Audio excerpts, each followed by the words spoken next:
You're listening to The Baub Show, exclusively on UBN Radio, with your host, Bob Merrick. Welcome back to our Wednesday show, everybody. I'm your host, Bob Merrick, sitting here with my co-host, Mr. Jeff Schroeder. What's up, buddy? And we are very excited because we have been wanting him on for the last few weeks, and we had a little snafu a couple weeks ago, but he's here now. He is one of your favorite finalists from this year's The Voice, this last season's The Voice. Please welcome to the show, Mr. Will Champlin. Yeah. I would just pull that, since you're comfortable, grab your microphone and just pull it, like physically pull it towards your mouth. There we go. There we go. Yeah. Yes, much better. Everybody wants to hear you now that they can see you. All right. Well, first of all, how are you doing? Are you I'm okay? doing great. Good? Absolutely. Okay. Yeah. Well, you seem pretty chill, man. Yeah. Yeah. Just mellow yellow, huh? Been working all night in the studio and stuff, so. Oh, yeah. Have you? Are you so you're in the studio recording? Are you working on an album? Hard at work, man. Absolutely. Now, every day. So we're gonna rewind way back before we get to The Voice, because you've been doing this for a while, because you're friends with our one of our favorite people here at the show, Mr. Keaton Simons. Absolutely, yeah. How long have you been pursuing this whole music thing? All my life, pretty much. You know, I think in my teen years, I started off 8 years old. I picked up drums when I was like 8, and started playing piano around the same time, and then I probably just got into normal troublemaking teen stuff. and then probably at 14 or 15, I was like, I know I want to do music. That's for sure. Mm-hmm. I didn't even start singing until I was like 18 or something, 19 maybe. Oh, you weren't singing. But you were playing. Like, were you like Yeah. in band and doing all that stuff? Yeah, I was like, when I was early teens, I was like, I just wanted to be like a drummer in Linkin Park type of band or something like that. Which is crazy, Really? because Yeah. you have an amazing voice. Did you? I mean, were you not singing at all, or did? Or I could. I mean, I knew like music, and I just kind of like had an ear. You know what I'm saying? But I never really pursued it, or never like. I was like, I don't know about that. Are we ever going to see video of you like we did in the Justin Bieber movie, where he's like playing drums and he's like 4 years old and? Yeah, I don't know. They didn't have iPads back then, or like quick video quick stuff. get video of that. Yeah, that's more like go into the suitcase and plug it in and charge it, and go buy film. See, that's exactly Yeah. how I remember. I remember watching. Me too, I know. I remember watching when I was watching that documentary when it first came out, and we kind of liked Justin Bieber. That was what I remember. I was like kind of jealous, and even now watching like my friends with their kids, like everything they're doing is now being documented. Like, Well, I mean, even back then, I it's think a Justin different. Bieber still, that was like a camcorder, so, in the beginning. Yeah, Now but- it's like everything is That's what I mean. everything nowadays, Everything is being recorded. Like I have like 20 photos of my life up until I'm about 15 years old. Like I swear, like I'm not even.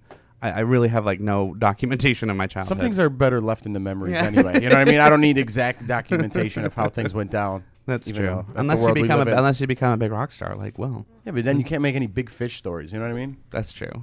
Yeah, I mean, we get everything documented on Harper, man. It's like Yeah, because playing the drums the other day at Guitar Center. a Harper was. Yeah, with a little sunglasses on and stuff. Yeah. Stop it. That's so cute. Now, Oh, how old? really? How old is Harper now? Just almost 2. Oh my A God. couple, like 22 months. Is she talking? Almost 22 months. Is she talking or just Saying words and She's communicating. Did you put her on any Definitely. tracks yet? What's up? You put her on any tracks yet? done a little Blue Ivy with him? Yeah, exactly. So what made you decide? Because you've been kicking around here in LA and doing the music scene. Where'd you grow up from, first of all? I grew up in Woodland Hills, L.A. Oh, you Like the did? You're San from here. Fernando Okay. Valley, absolutely, yeah. And what made you decide to get out and audition for The Voice? I just been through a whole journey for like long time. I moved to Nashville, pursued a lot of songwriting and publishing deals and stuff like that, and I just figured that this is a time for me to see what this. If it's my time, then let me take this shot. You know what I'm saying? So instead of trying to be, work towards something being behind the scenes, Yeah. was thankless kind of. Did you have that preconceived notion though, because of the whole there's the American Idol thing and The Voice and the reality TV? Was there that moment of like, I don't, I'm an artist. Like this, it's so amazing to sort of like hear people's, thoughts about this is I'm an artist. I'd rather starve and work out of a van. And then you have the other end of it, which is a whole other extreme of the people that are just going on specifically to get famous, not even about recording music. Exactly. I mean, were you just looking at it as this is an opportunity for me to?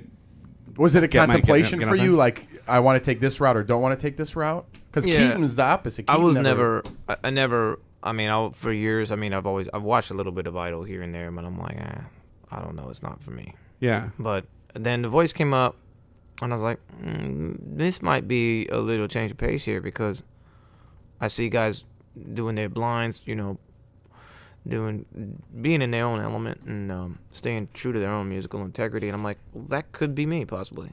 And staying true to their image or their brand or whatever it is they've been cultivating, as opposed to, yeah, I mean, the best example is always going to be, you know, when Clay Aiken got, you know, when you watch Clay Aiken audition for American Idol, by the time Clay Aiken got on the stage, what the producers had done to Clay Aiken as far as like completely giving him a makeover, completely deciding what his image was going to be, as opposed to, you know, on The Voice, you get to kind of come in.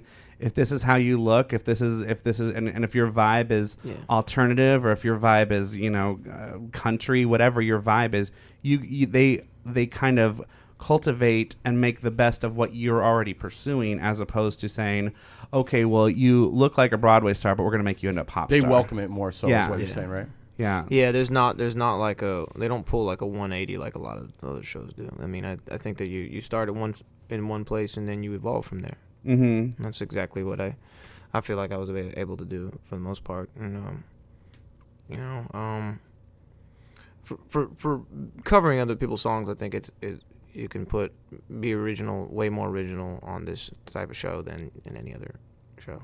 Because you have the more of like the live band, and you get to actually get up there and perform. And then it's funny because now I'm watching American Idol for the first time in like 5 or 6 years, because I wanted to see like Harry Connick Jr. and stuff and see how it's going. And it's so interesting now seeing like you can see them kind of copying The Voice, and everybody's coming out now with guitars, and it totally changes the auditioning process, because you know, when you're auditioning a cappella, even if you have an amazing voice, sometimes it can be hard to sort of like navigate your nerves and making sure that you're like finding a tempo, and I can't even comprehend that kind of auditioning. Yeah, I've seen some people on like America's Got Talent go up there with like a loop pedal and a guitar and a beatbox, and they layer the whole thing on, and then it's impressive. Yeah, which is crazy. So how was the audition? Were you nervous to go in and audition?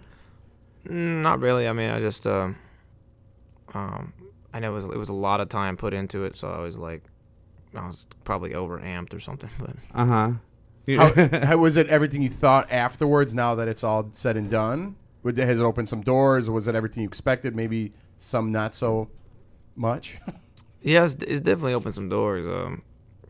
Definitely got my name out there, and it's kind of made me know what direction I'm wanting to go in, and that's what I'm doing. I'm hard at work at this album, and it's going really well. And have you released an album before? Have you put anything out yet, or is this going to be your first project that you've put out? I have before. I think this is a whole new makeover. Yeah, in my own decision too. It's I'd say it's hook driven rock with the EDM elements and touch of Americana too. So I like that. Well, you said you were just mentioning like the one of the songs you're going to play for us today is sort of like it has this Avicii Johnny Cash vibe, and I was even just thinking about that because that's one of my first of all, I love that Avicii song "Wake Me Up," and that and it sounds so simple, like it should be like why hasn't anybody done that before? I love the whole vibe of that, like what you're talking about with sort of like that EDM, but the country and the voice and the guitar, but it still has that electronica beat. Like, but didn't you get to sing that song "Wake Me Up" on the? Is that the right song I'm thinking of on The Voice? Didn't you get to sing that? Yeah, I performed it with Aloe Black. Right, the last day. Exactly. Yeah. I thought I saw that on YouTube. So you get to perform with some pretty big names on the show. I mean, let alone maybe not your mentor, but Adam Levine on the show. Yeah, that was cool. Tiny Dancer was really. Yeah, cool that was a really cool one. That was really cool. So has that changed anything for you? Do you get nervous when you go up with those big names, or it's all the same to you? Not at that point. I didn't.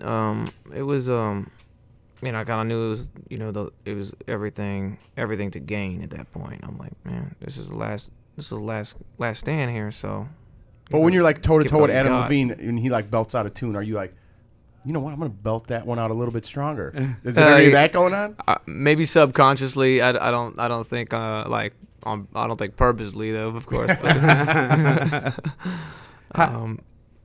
Can you explain to me, because I'm like the only person, and I'm sure it's my own fault for not ever sticking to it.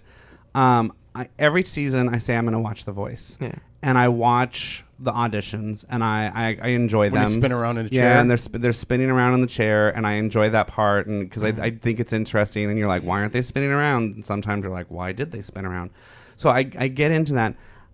I never have been able to watch the show beyond like what happens next, because I start to get confused about how they end up on teams, and then like I'll tune in, but like the teams are singing against the team. I don't. Can you explain to me the process of The Voice? well, I mean, you get on a team, you get a turn or two, and then you get one turn. It's a pretty simple choice. You go on that team, so you get a couple turns, you have choices. But are you going against your own team that you're singing up against, or are you singing against? Like you're on Adam Levine's team, and now you're singing against Christina Aguilera's team. That's why I get. That's why I get so confused. Well, right away, I mean, you go straight to battles, and you break up a song, and then, you sing. You perform against somebody on that same team. Yeah, so you're performing against somebody on Adam. You're Exactly. on Adam's team. You're performing against somebody on Adam's team. Yeah, and the knockouts the next week, the further week after that, it's pretty much the same thing. You don't do the same song. You do a different song. Right. And it's the same team, right? And so you guys aren't really a team per se. See, I think right there, I think that's why I get confused, because I'm like, if you're on a team should mean you're all singing together and going against the other team. the other team, Right. not competing against your own team. Like, Well, they're trying to weed out, make the bet for the end. They're trying to get the best people for each team, right? Is that basically what it is? Exactly. When it comes to the live shows, and they're down to, and they have like 4 or 5 people per team, and then they there's a bottom 3 or whatever, and then the coach chooses who they want to keep moving forward with. who they want to represent them.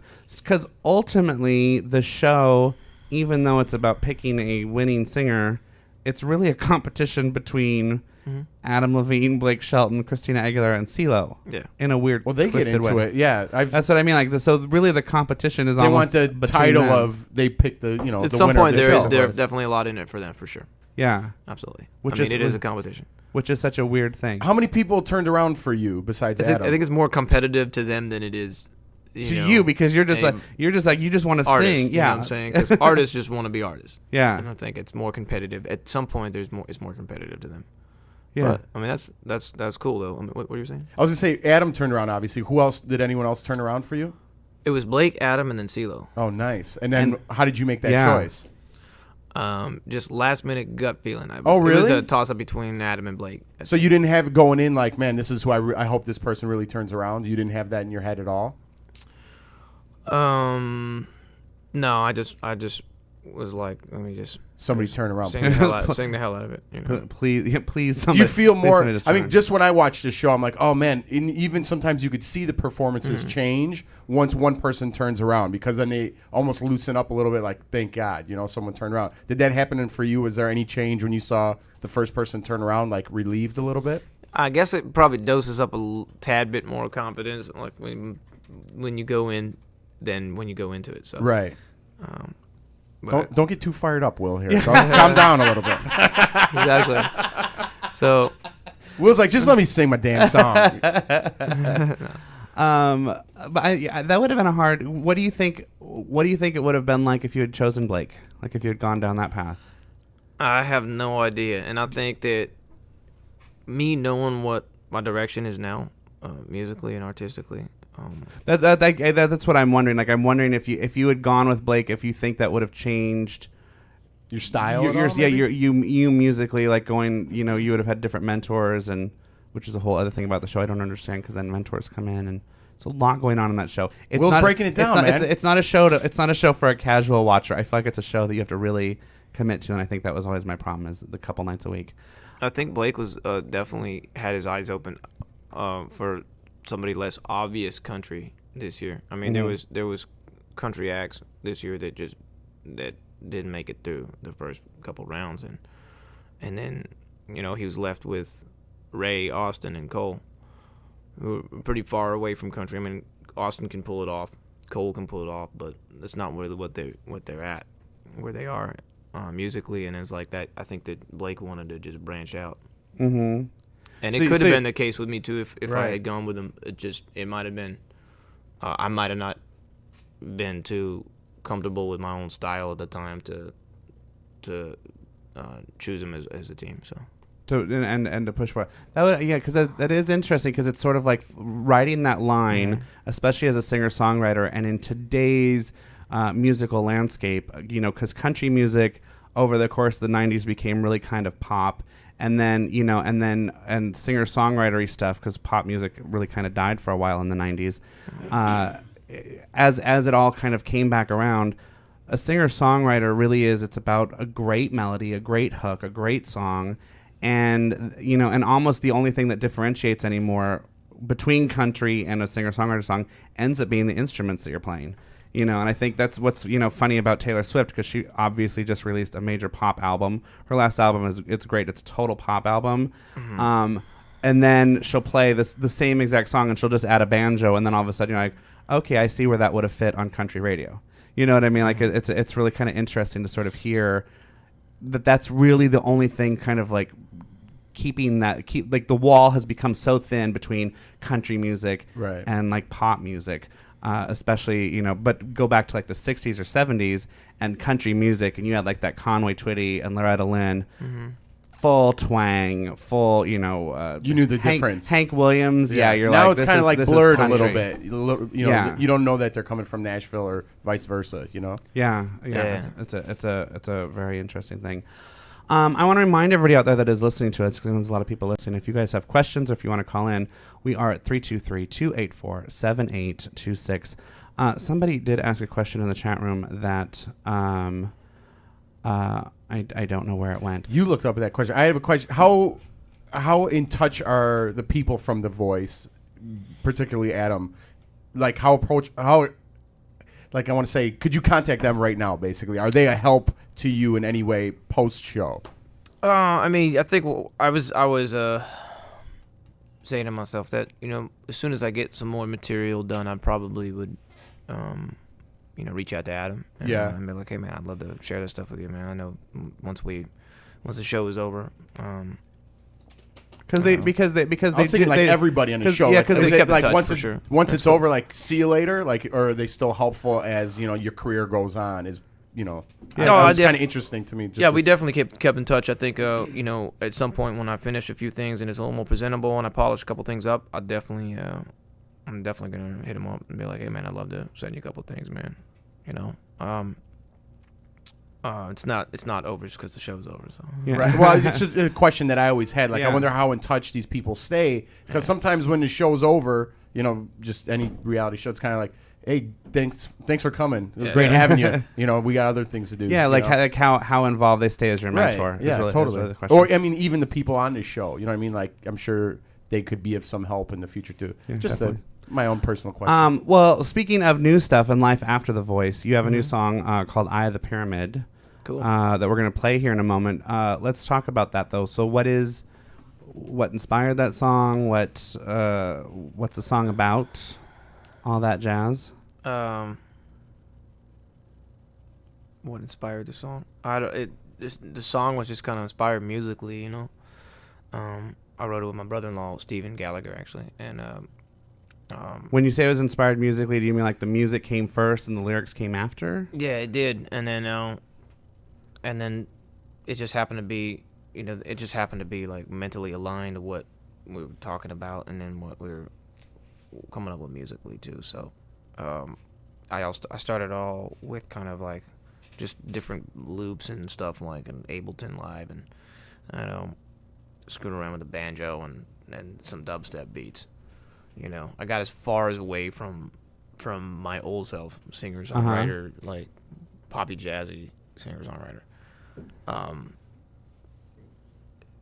And I so I think it's like it's definitely a 180. Like this whole new style is like where I'm like really digging it and pushing sort of really towards the electronica stuff, the like electronic, folky stuff, and like what like I'm digging Aloe Black a lot and Avicii, of course, but taking it a little bit more, livening it up a little bit more for my own stuff. Is there what has been like what has influenced you musically the most? Do you think? It seems like it changed. It seems like you're going through a lot of change. It's changed, it just. What influenced you growing up versus what's influencing you now? The stuff I listened to growing up. A lot of Prince, Def Leppard, Steely Dan. I don't think enough people say Prince. Dude, I love that box set of Prince. Or is it the box set or the double CD album? The 3 CD, yeah. Yeah, that's the best, man. I mean, you forget how sonically cutting edge Prince was, especially for so long.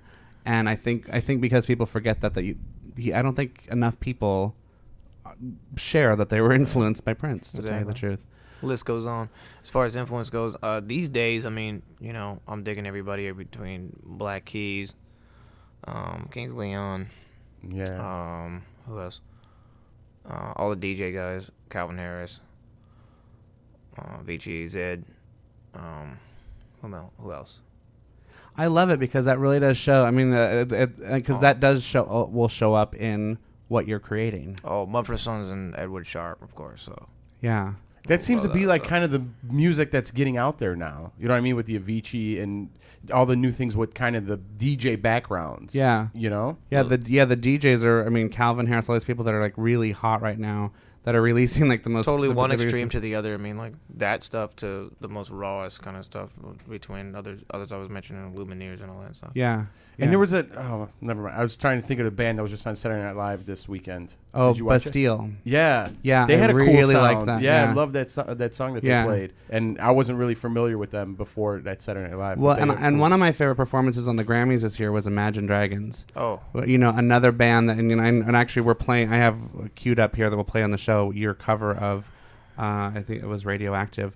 But another band that, again, I feel like maybe a couple years ago probably would have gone for more of like a safer, almost, I don't want to say folksy sound, but that singer-songwriter. I feel like they might have gone a little bit on a safer route, and now they really have blended this, with like the dubstep, and they kind of go in and out between like a rock band and again like an electronica band. Like it's a really interesting thing, and I think that's actually probably one of the most exciting things that is happening in music right now. Absolutely, man. The live show is amazing too, man. With all with like a 7-minute drum break they have, it's like it's impressive. It's just like it's rocking, and then they have electronic stuff going on at the same time. Yeah, and they're playing with it, and it's not like it's a crutch or anything. It really like works for them.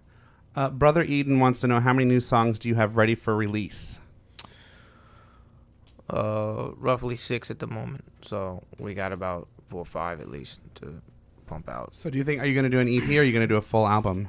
It's going to have to be, I think it's probably going to have to be full album, I think, because since I'm kind of like adamantly shopping a deal and everything right now at the same time, and, trying to make all the calls, and whether it's going to be independent or label-wise, I think that we've got to push a full product these days. Does the voice not lock you under contract? Like, I know on American Idol, it's like you're under contract, you get the record deal and everything else. Is the voice you're on your own? They had the opportunity to option me for a release. It's somebody. It's your fans outside, man. Oh wow! Cool. It's somebody walking behind, and it's because I have your microphone turned up so loud that I normally never pick up. Oh outside. Yeah. Well, they were pretty loud too. They were loud. Yeah. Yeah, the label associated with them did not choose to exercise an option.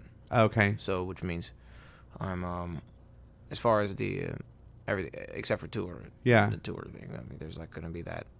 They're doing the first voice tour. But they are, huh? That's what I heard. They just told me like a week ago or something. With yours with your season or all the voice, like just kind of an all-star? It was the top 3 of this season, that last season, and I think the upcoming one. So that's what it'll be. Oh wow, how great! The top 3 of each. Now, is that in your contract, or could you be like, I got my own thing going on, I don't want to go on that tour? Is that an option? I don't know. I think that just booking around it's gonna be good exposure too. Right. Yeah. So I mean, you're down for it. You seem fired up about it.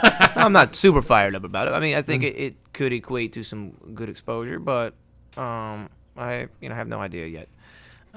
That's something I'm kind of like just putting out a feeler. Yeah, for sure. Yeah. Right. Awesome. It could be cool, but more importantly, I think that at this point, I'm finding out that not being an option. I think that I'm just kind of like on a creative kick now, and that's all that's kind of mattering right now. Which is great because you're getting to make the music that you want to make, and you're going to get to make the album that you want to make. And at that point, whatever record label is going to be like, okay, we love this, and they're going to get behind that. They're not going to come in and say, okay, well, we like your vibe, but we want you to record these kind of songs, which is that's a creative dream for any musical artist. Yeah, absolutely. It's just trying to make it so that it's like this is what I'm about this music, and not about who I made myself in the last 6 months, or exposure and all that. Or what people expect of you.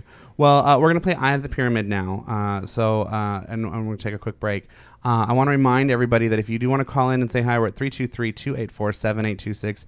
Don't be shy. I know you guys were calling earlier, and now that he's here, everyone's like in the chat and been like, I was gonna, but now I'm too scared. Don't be scared. There's nothing to be scared of. Call in, say hi. And we'll be right back. Here's Eye of the Pyramid from Will Champlin.